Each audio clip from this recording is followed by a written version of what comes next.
속아 넘어가는 하와. 하나님이 참으로 너희더러 동산 모든 나무의 실과를 먹지 말라 하시더냐. 여기서 말하는 뱀은 오늘날 징그러워 보이는 파충류 뱀과는 전혀 다르게 보였던 것이 틀림없다. 서서 다닐 뿐만 아니라 다른 모든 짐승들보다 탁월함을 가지고 있었고, 히브리어가 지시하는 바와 같이 정말 놀랍고 아름다운 외모를 가지고 있었다. 그는 분명히 선악을 알게 하는 나무 앞에 서 있었다. 하와가 보는 앞에서 그 나무의 실과를 뱀이 따먹었지 않았을까 하는 생각이 된다. 이로 인하여 그녀는 틀림없이 자지러지게 놀랐을 것이고 공포의 모습을 보았을 것이다.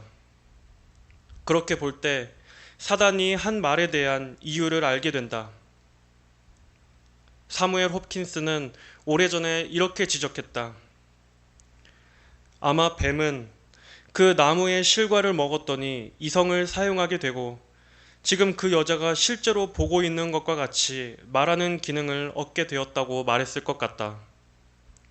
그러므로 그는 자신의 경험을 가지고 이 실과를 먹어도 죽기는커녕 더욱 높은 완전함과 더 높은 지식을 얻게 될 것을 확증할 수 있었다고 말했을 것이다. 그러한 추론을 교리적인 차원에서 강조해서는 안 되지만 그 추론은 상당히 타당성이 있어 보인다. 그리고 그 추론은 이 문제를 바르게 이해하게 하는 조명을 제공한다는 느낌이 오래전부터 들었다. 최근에 하딩턴의 존 브라운은 그의 가정 성경에서 뱀이 아담에게 한 말에 관해 이렇게 쓰고 있다. 아마 뱀은 자기가 이 금단의 열매를 따먹었더니 다른 짐승들보다 훨씬 더 많은 지식을 얻게 되었다고 스스로 꾸며댔을 것이다. 그는 하나님께 대한 엄숙한 호소를 통해서 그걸 따먹으면 죽을 것이라는 경고의 모순성을 확증하려고 애썼을 것이다. 이 점은 시험하는 유혹자, 뱀의 말을 면밀히 살펴보도록 한다. 어떤 성경의 난해주는 그 구절을 다르게 번역하고 있다. 참으로 하나님께서 그렇게 말씀하셨으니 라고 번역한다. 이 번역은 그 마귀의 진술을 몰라서 묻는 것으로 보다는 하나의 선언으로 드러나게 한다. 예를 들어 창세기 13장 9절, 시편 25편 12절, 마태복음 26장 53절, 누가복음 22장 35절 등은 강한 확증이나 호소를 강조하기 위해서 질문의 형식으로 그것을 표현하고 있는 다른 신뢰들이다. 그것을 여기서 그런 식으로 생각하면 뱀이 하와에게 말문을 열고 행한 말은 하와의 놀라운 표정을 보고 대꾸하는 것이라고 간주할 수 있다. 내가 이 실과를 따먹는 것을 보고 네가 그처럼 놀라는 것은 하나님께서 말씀하셨기 때문이지. 토마스 스콧은 이렇게 지적했다. 우리는 그 여자가 뱀과 대화를 한 일을 만족하게 설명할 수는 없다. 그리고 우리가 이런 류의 전제를 허용하기 전에는 놀라움이나 의심의 표지를 여인이 보이게 된 이유에 대해 만족하게 설명할 수는 없다. 강해자의 제일 되는 의무들 가운데 하나는 노골적이든 함축적이든 성경의 각 진술들의 관계를 보여주는 일이다. 우리는 뱀의 진술에서 그 원수의 간교함과 악의를 보게 된다. 그가 하나님께서 금하신 일을 넌지시 가리키면서 그 하나님의 금지 조항이 실제보다 더욱 냉혹하게 보이도록 만들었다. 사실 여호와께서는 그들이 동산에 있는 모든 나무의 실과를 마음대로 따먹을 수도 있으나 단 한 나무만 따먹지 말라 하여 오히려 관대한 제안을 하신 것이다. 사단은 하나님께서 정하신 법을 오도함으로써 하나님의 율법을 비난하려고 애썼다. 그것은 마치 이렇게 말하는 것과 같다. 너희 조물주께서 너에게 식욕을 주었고 그 식욕을 채울 수 있는 방편을 네 앞에 두고서도 너를 조롱할 수 있겠느냐? 너는 너희 조물주가 하는 말의 의도를 오해하고 있는 것이 틀림없다. 그러므로 우리는 이 뱀의 첫 번째 발설이 하와로 하여금 하나님의 진실성을 의심하게 했을 뿐 아니라 하나님의 자비에 대해서도 의문을 가지게 만들려고 한 시도라고 여겨야 한다. 사단은 언제나 우리의 마음속에 그러한 독을 넣으려고 애쓰고 있다. 하나님의 선하심을 불신하게 하고 특히 하나님께서 금하신 것들과 훈계와 관련해서 그런 일을 언제나 하려고 한다. 모든 악한 탐욕과 불순종 뒤에는 바로 그러한 것이 깔려 있다. 우리의 지위와 몫에 대하여 불만을 가진다든지 하나님께서 지혜롭게 우리로부터 멀리 떨어지게 하신 것을 탐하는 그 모든 일 뒤에는 그러한 독이 들어있다. 우리가 뱀의 독의 정확한 본질을 더 분명히 지각하면 할수록 우리는 우리 속에서 그 뱀의 독의 작용들을 더욱 잘 판단할 수 있다. 하나님께서 우리에게 너무 부당하고 냉혹히 주신다고 하는 생각이 들거든 그 모든 암시들을 다 물리쳐라. 그리고 우리로 하여금 하나님의 인내하심을 의심하게 만드는 어떠한 것도 극한 혐오감을 가지고 거부하라. 어떤 것도 하나님의 사랑을 의심하게 내버려둬서는 안 된다. 우리는 창세기 3장의 간략한 진술에 주의를 기울여 보았고 그 처음 몇 구절 속에 나오는 모든 어휘들마다 신중히 숙고해 볼 필요성과 또 각 소절이 함축하는 말에 세심한 주의를 기울일 필요성을 알았다. 그 본문에 없는 것을 집어넣어 읽으려는 잘못을 범해서도 안 되지만 본문 속에 있는 중요한 것 중 어떤 것이라도 간과해 버리지 않도록 조심해야 한다. 매튜 헨리는 다음과 같이 적절하게 지적했다. 사단은 하와를 시험하여 하와를 통해서 아담을 시험할 수 있도록 했다. 사단은 아내를 통해서 욥을 시험했다. 베드로를 통해서 그리스도를 시험했다. 어떤 의심이 가지 않는 예기치 못한 손을 통해 시험을 하는 것이 사단의 계략이다. 그리고 우리에게 가장 관심이 있고 우리에게 가장 큰 영향을 끼치는 시험들을 보내는 계략을 쓰기도 한다. 그녀는 즉각 돌아섰어야 마땅했다. 해를 피하려고 하는 사람은 해를 받는 길에서 벗어나야 한다. 너는 미련한 자의 앞을 떠나라. 그 입술에 지식이 있음을 보지 못함이니라. 잠언 14장 7절. 뱀의 첫마디 말은 하와 속에 불만의 정신을 가지게 하려는 수작으로 던져진 말이었다. 만일 너희가 모든 나무의 실과를 먹을 수 없다면 아무것도 먹을 게 없지 않느냐? 아합 왕은 이 관점을 취했다. 그는 왕의 소유를 다 가지고 있었어도 나봇의 포도원을 가지지 못했을 때 불만을 가졌다.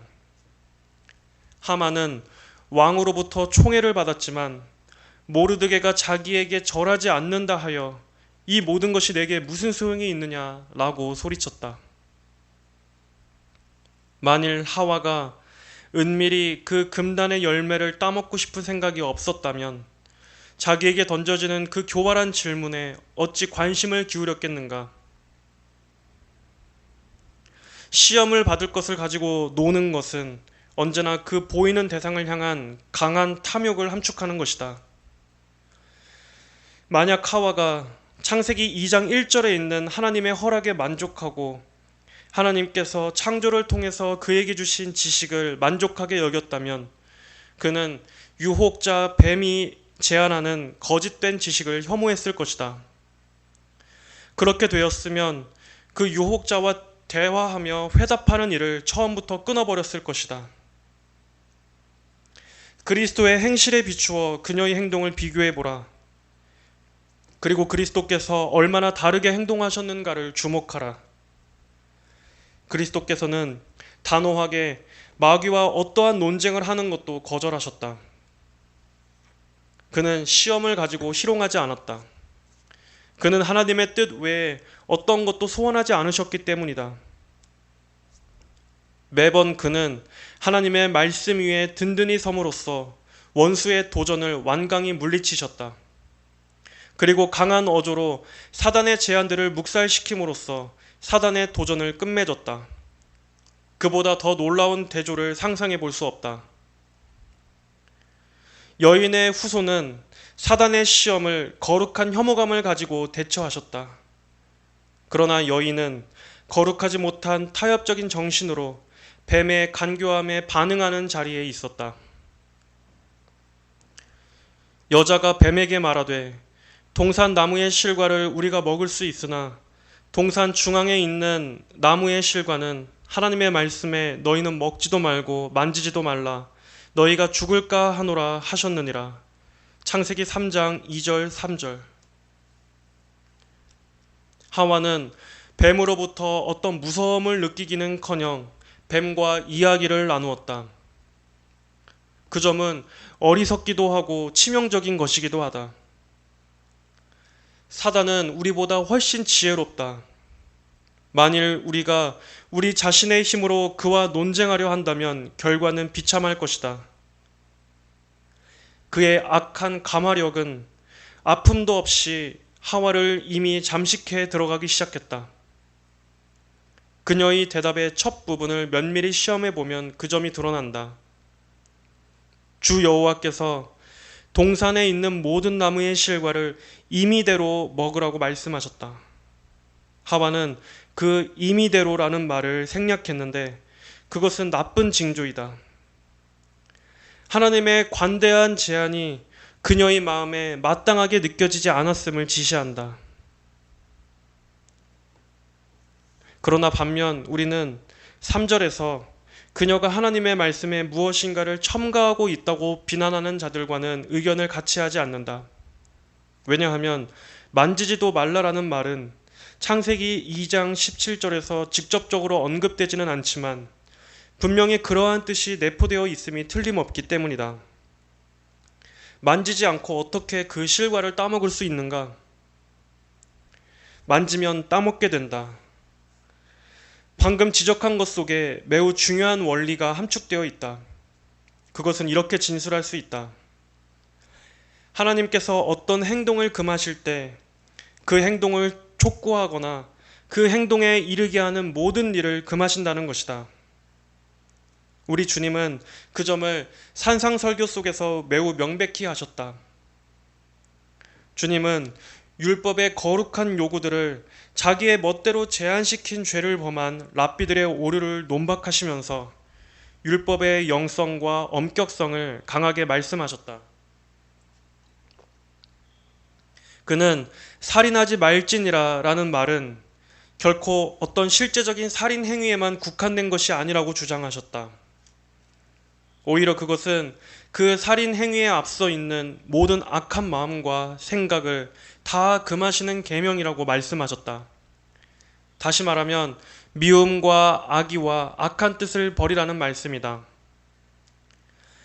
같은 방식으로 주님은 간음하지 말지니라 라는 말씀이 법을 벗어나 직접적인 성적인 교제보다 더 많은 것을 함축하고 있음을 선언하셨다. 심지어 불순한 상상이나 마음의 소원을 가지는 것도 금하고 있음을 말씀하셨다. 불결한 탐욕을 갖거나 불결한 눈으로 바라보는 것조차 그 계명을 어기는 것이다. 하나님께서는 잔과 대접의 겉만을 깨끗하게 하는 것보다 더 많은 것을 요구하신다. 마태복음 23장 25절 26절. 도적질하지 말라는 계명은 그러한 일을 할 생각도 말 뿐 아니라 너희 것이 아닌 것은 손대지도 말고 그것을 돌려줄 생각이 없으면 어느 것도 빌려올 생각도 말라는 것까지 다 포함되어 있다. 하와가 선악을 알게 하는 나무의 실과를 따먹지 말라는 하나님의 계명이 그 나무에 손도 대지 말라는 것을 함축하고 있다고 생각하는 것은 아주 잘한 일이다. 왜냐하면 먹는 것은 소원과 의향뿐 아니라 만지고 손대고 따서 그 열매를 입으로 넣는 행동까지 다 함축하고 있기 때문이다. 그러나 우리는 이 죽을까 하노라 라는 말 속의 정확한 의도에 대해 그렇게 확신이 가지 않는다. 많은 사람들은 그녀가 주님의 정령 죽으리라 라는 말을 약화시켜 말했다고 상상했다. 그들의 주장이 옳을지도 모른다. 그러나 우리는 그 점에 대해서 확증이 가지는 않는다. 그 아들에게 입맞추라. 그렇지 않으면 진노하심으로 너희가 길에서 망하리니 시편 2편 12절의 이 말씀은 분명히 불확실함을 함축하는 언어는 아니다. 이 죽을까에서 이 까라는 말에 대한 히브리어가 창세기 24장 6절에서는 않기 위하여라는 말로 번역되어 있다. 만일 독자가 요한복음 3장 20절과 12장 42절과 고린도전서 1장 17절을 비교해 보면 그 구절들에서 무엇 할까라는 말의 의도가 그렇지 아니하면이라는 말과 같은 의미를 가지고 있음을 알게 될 것이다. 존 길은 하와가 죽을까라는 어휘를 사용한 것을 그가 어떠한 의심을 표현했다는 결정적인 것은 되지 못한다고 진술했다. 왜냐하면 그 말이 시편 2편 12절에서와 같이 어떤 일이 일어나는 것을 위해서 사용하는 적도 있기 때문이다. 그래서 너희가 죽지 않기 위하여라는 말로 번역이 될 수 있다. 그러므로 우리는 그것을 의문스러운 상태 그대로 그냥 놔두는 것이 더 좋은 것 같다. 뱀이 여자에게 이르되 너희가 결코 죽지 아니하리라. 창세기 3장 4절. 뱀은 자기의 간계가 먹혀 들어가는 것을 본다. 하와의 귀를 얻은 이 마당에 유혹자는 점점 더 담대하고 경박하게 하나님의 경고를 충돌한다는 의심을 하지 못하도록 선수를 친다. 그렇지 않느냐? 하나님의 선하심을 비추어 보고 하나님의 자유로운 제안에 하와가 불만을 품도록 만든다. 그런 다음 그걸 따먹어도 아무런 위험이 없다고 말하고 있다. 먼저 그는 하나님의 성품을 은연중에 비방했다. 이제 그는 뻔뻔스러운 거짓말을 내뱉는다. 우리가 믿는 그 경우대로 그 자신이 여자가 보는 앞에서 따먹지 말라 한 나무의 실과를 따먹었다면 그 행동은 그의 거짓말을 가리기 위하여 연막을 치는 역할을 했을 것이다. 마치 그는 이렇게 말하고 있는 셈이었다. 주저할 것 없어. 하나님은 그저 너를 놀래주려고 했을 뿐이야. 너는 그 열매를 따먹어도 아무런 해가 없다는 것을 스스로 알 수 있어. 자, 내가 이걸 따먹고도 아무런 악한 결과를 만나지 않았잖아. 그와 같이 영혼의 원수는 하나님을 경멸해도 아무 일도 없다고 사람에게 확신시키려고 든다. 그리고 이 저주의 말을 듣고도 심중이 스스로 위로하여 이르기를 내가 내 마음을 강팍하게 하여 젖은 것과 마른 것을 멸할지라도 편안하리라 라는 확신을 가지게 한다. 신명기 29장 19절. 이제 하와는 아무 핑계도 댈 수 없게 되었다. 그녀는 먹으면 죽게 되는 나무에 너무 가까이 접근하는 어리석음을 범하고 말았다. 그녀의 의심이 뱀의 뻔뻔스러운 행동에 즉각적으로 격파되지 않아야 했고 그녀는 마땅히 깊고 무서운 느낌을 가졌어야 했다. 그리고 주 너희 하나님은 거짓말쟁이라는 마귀의 말을 들었을 때 즉시 돌아서야 했다. 요셉은 그를 유혹하는 여자에게서 도망쳐 나왔다. 하와는 혐오감을 가지고 뱀을 물리칠 더 많은 이유를 가지고 있었다. 오히려 그녀는 그렇게 하지 않고 뱀이 더 말하도록 내버려 두었다. 너희가 하나님과 같이 되어 선악을 알 줄을 하나님이 아심이니라. 창세기 3장 5절. 마귀는 선언하기를 아무런 해도 받지 않을 것이고 자기의 제안을 주목하여 자기의 행한 대로 하면 더 유익해질 것이라고 말했다. 여자 앞에 세 가지 약속과 미끼가 주어졌다. 첫째, 이 실과를 따먹으면 그들의 분별력과 지각력이 대단히 증가될 것이라고 약속했다. 너희의 눈이 밝아져 라는 말의 의도가 바로 그것이다. 그리고 그들의 육신적인 눈은 이미 밝아져 있었다. 그러므로 그들의 총명의 눈이 밝아질 것이라는 이야기다. 둘째, 그들의 지위가 높아질 것이고 그들의 능력이 더 커질 것이라고 장담했다. 그들은 천사들이나 신들같이 될 것이라고 말이다. 셋째, 그들의 지혜는 훨씬 더 많은 것을 생각해낼 수 있을 것이라고 장담했다. 선악을 알게 될 것이다. 마치 그것이 가장 바람직한 것처럼 이야기를 했다. 그렇게 하기만 하면 이 모든 것이 지체 없이 즉각적으로 이루어질 것이라고 약속했다. 이상으로 보건대 뱀이 하와의 몸의 소욕을 직접 공격한 것이 아니라 그 존재의 가장 고상한 부분에 공격을 퍼부었음을 주목해야 한다. 지혜가 증가하여 우리 조상들이 더 높은 조건에 올라가게 될 것이고 하늘에 있는 존재들과 같은 동료가 될 것이라고 유인함으로써 공격을 시도했다. 바로 거기에 마귀의 시험의 요점이 있었다. 금지된 지식과 자기 충족을 소원하도록 부채질한 것이다. 그리하여 하나님이 없이도 독립적으로 행동할 수 있다고 생각하도록 만들었다. 그때부터 지금까지 사단의 목적은 사람들을 지혜의 오직 유일한 원천인 하나님으로부터 떠나게 만들고 사람들이 지혜를 사단에게 구하도록 충동하는 것이었다. 그럼에도 불구하고 하와를 잡으려고 뱀이 사용하고 있는 미끼의 낚시촉이 결코 숨겨져 있던 것은 아니다.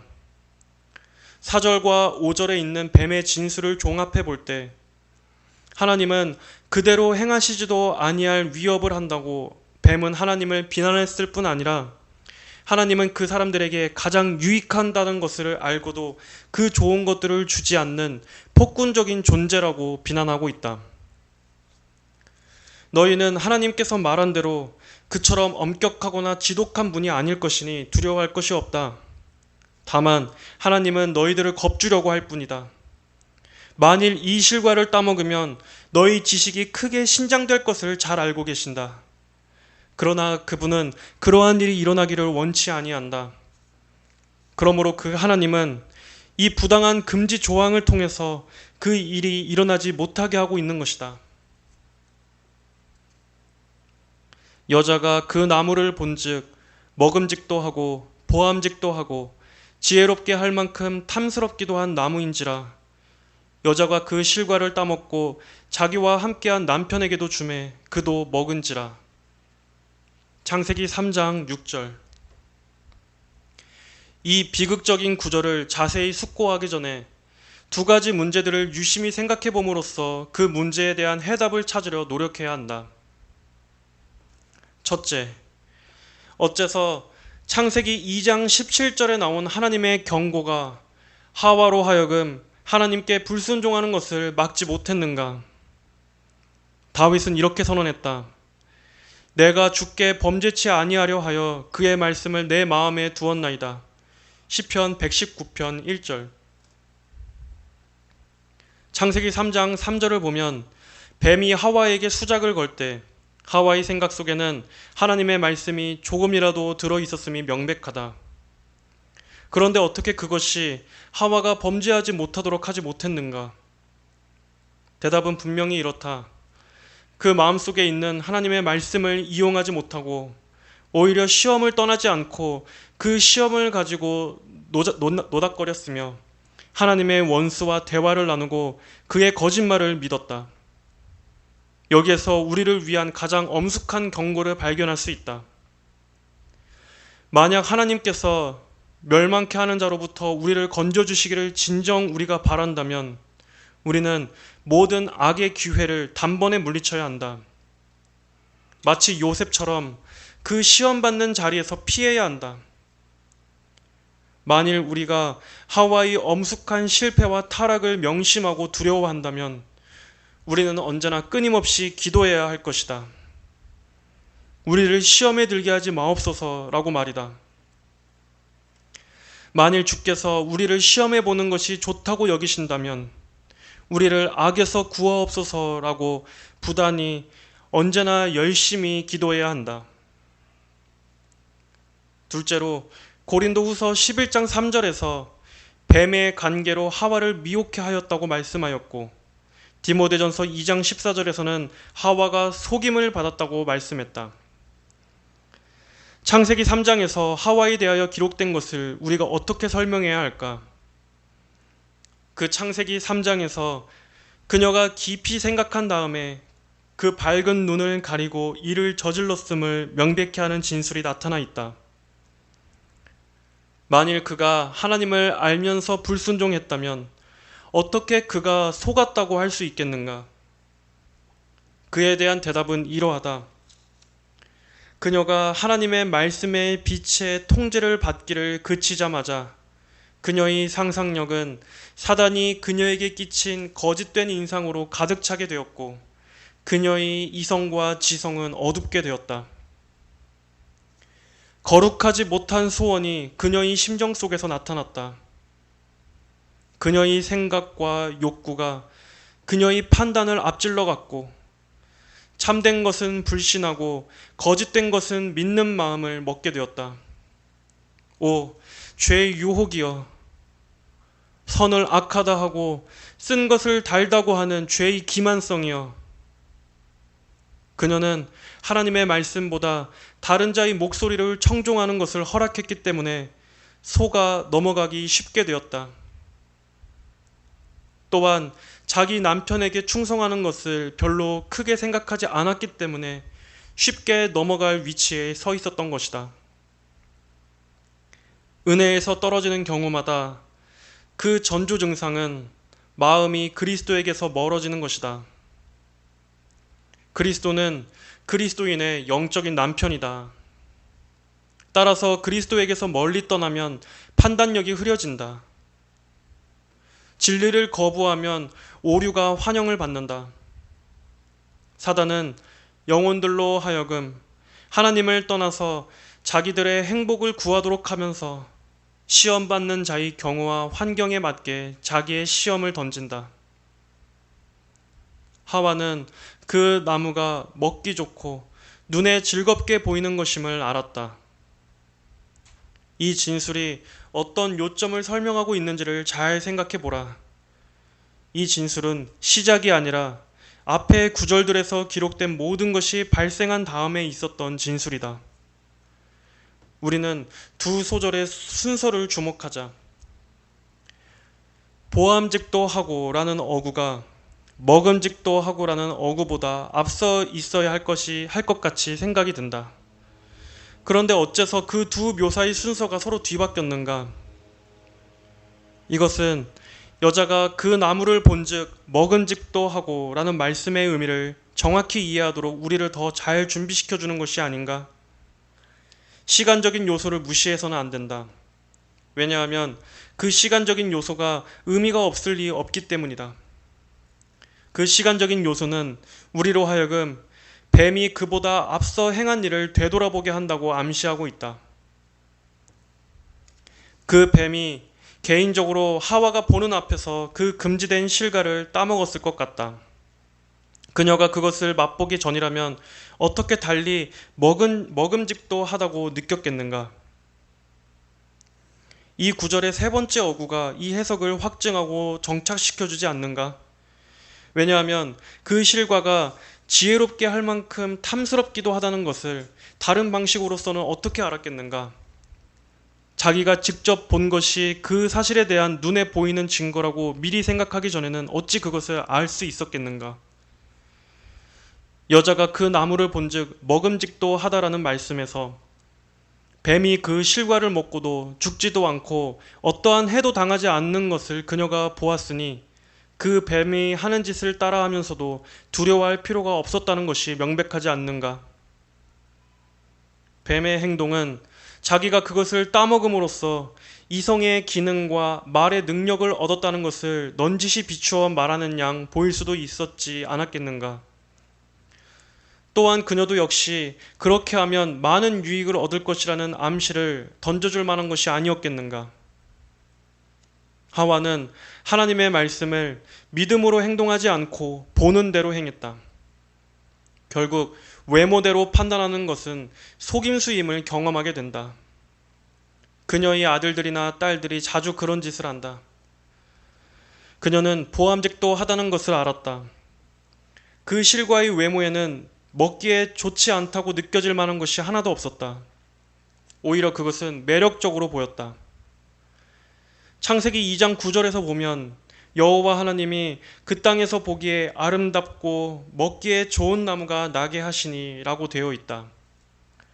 그 구절의 나머지 부분이 보여주듯이 선악을 알게 하는 나무도 그런 점에서 예외가 아니었다. 모든 피조물은 아름다웠고 보기에나 먹기에나 모든 면에서 다 좋았다. 그러나 하와가 뱀의 유혹에 복종함으로써 바로 그 선악을 알게 하는 나무가 특별히 매력이 있다는 것을 알았다. 그녀는 그 나무의 실과를 은밀히 동경했고 부당하게 그것을 탐하였다. 하와의 마음에 어떤 불확실한 점이 있었더라면 자기의 남편과 상의할 수도 있었을 것이다. 그것이 아내의 의무와 특권이다. 그런데 그녀는 그 나무가 지혜롭게 할 만큼 탐스럽다는 것을 알았다. 그녀는 뱀이 그녀에게 말한 것만 가지고 그 나무를 평가했다.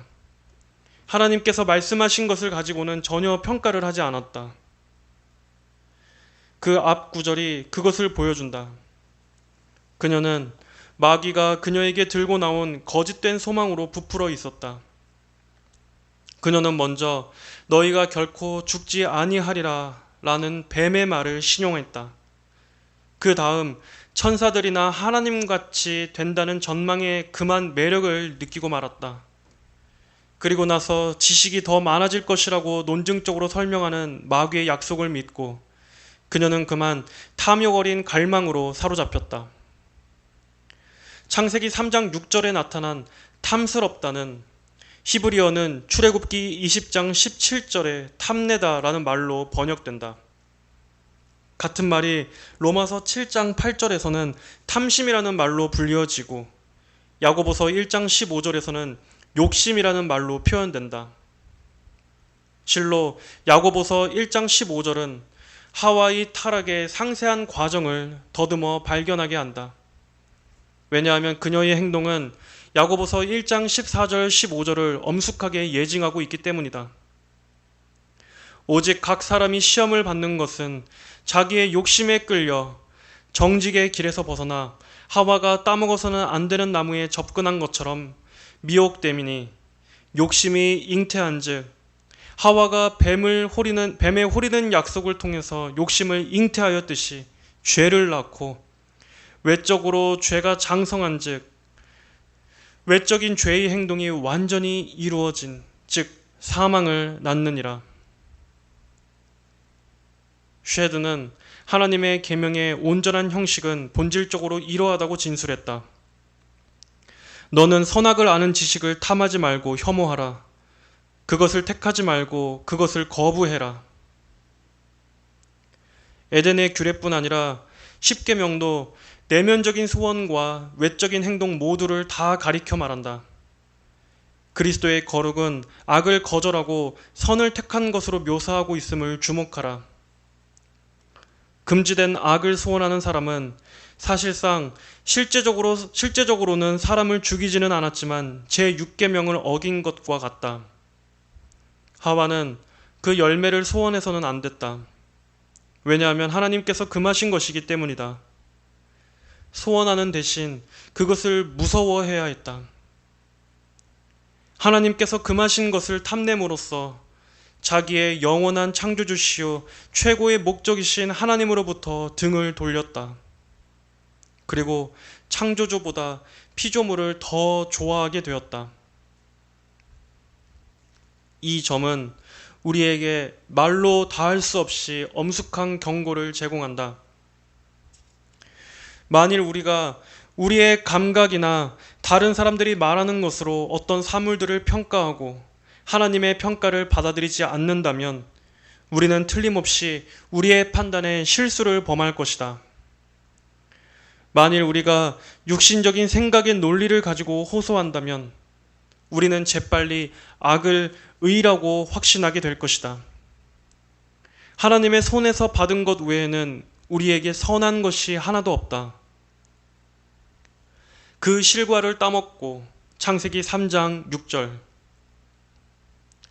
하와는 아담과 상의하지 않고 그렇게 했다. 그녀의 소원이 너무 강했기 때문에 그녀는 더 이상 그 소원을 제어할 수 없었다. 그녀는 그만 범죄를 저질러 버리고 말았다. 그렇다. 그녀는 그 실과를 따서 먹었다. 뱀이 그녀의 입속에 그것을 넣어준 것이 아니다. 마귀가 시험할 수는 있으나 어느 누구도 강압할 수는 없다. 하와 자신의 자유로운 행동에 의해서 그 실과를 따먹었다. 그러므로 다른 사람도 아닌 그 자신이 그 행동에 대한 책임을 져야 한다. 이때쯤 아담이 그녀와 다시 합세했다. 왜냐하면 그녀가 그 실과를 따먹고 자기와 함께한 남편에게도 주매라고 되어 있기 때문이다. 처음으로 남편이 그녀 곁에 있는 것으로 언급됐다. 이것이 죄의 과정이다. 한 사람이 시험에 굴복한다. 그런 다음에 그 한 사람은 다른 사람을 유혹하는 자가 된다. 그래서 다른 사람도 똑같은 수준으로 내리우고 끌고 부추긴다. 그도 먹은지라. 남편인 아담은 하나님을 경멸하는 자기 아내가 주는 것을 거절하는 대신 먹어버렸다. 그는 속임을 받았다. 그렇게 표현해도 될는지 모르지만 그 속임받은 것이 그의 죄책을 더욱 크게 만들었다. 그는 그녀의 아내의 소리를 들었다. 아마 그녀는 뱀이 자기에게 말한 것을 남편에게 되풀이했을 것이다. 그리고 그 열매를 권하면서 우리가 사실은 주 여호와의 말씀을 오해했었음이 틀림없다고 지적했을성 싶다. 왜냐하면 그녀가 그걸 먹고도 아직 살아있으니 말이다. 그리하여 남자도 하나님을 배역하고 만다. 그것은 자기의 조물주를 거스르는 반역적인 행동이요, 하나님의 최상의 권위를 찬탈하는 반역적인 행동이었다. 하나님의 권위를 모반하는 것이었다. 그는 의도적으로 하나님의 뜻을 거부하였고 하나님의 말씀을 거절하였고 하나님의 길을 버렸다. 그 결과 그는 자기의 본래의 탁월함을 상실하였고 자기가 가진 모든 행복을 다 박탈당했다. 아담은 자신과 그 모든 후손들을 고뇌와 곤고함의 깊은 구렁 속으로 빠뜨렸다. 이것이 인간 부패, 인간의 타락의 기원이다. 창세기 3장은 죄가 이 세상에 어떻게 들어왔는지를 하나님의 영감에 의한 기록으로 제시해주고 있다. 또한 이 세상의 6천년간의 역사와 오늘의 현재의 조건 모두를 바르고 만족하게 설명하는 것은 오직 이 창세기 3장뿐이다.